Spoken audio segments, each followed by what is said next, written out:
Simplify the expression 1/2 of log base v of a minus 2 log base v of t plus 1 minus 21 log base v of m. All right, when adding or subtracting logs of the same base, what you're going to try to do first is notice any coefficients and bring them up and turn them into exponents.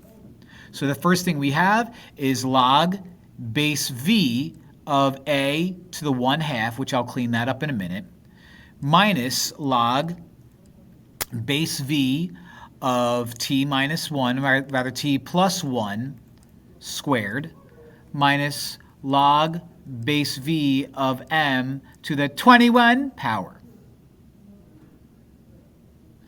When subtracting logs of the same, let's not do that yet. Remember what I said about the 1/2? Let's rewrite that. Anything to the 1/2 power is the square root of that thing. Okay, so minus log base v, and let's throw another set of parentheses in there just to look better. Minus log base v of m to the 21st power. 21 power. When subtracting logs of the same base, divide.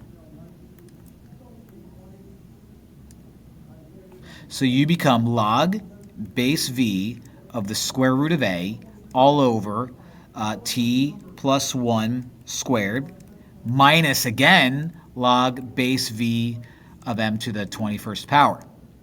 When subtracting logs of the same base, you divide again. So this whole thing becomes log base v of the square root of a over t plus 1 squared, and with it is going to be m to the 21st power,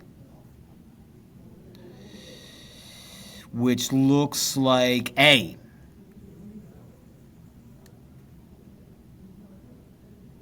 Fun stuff.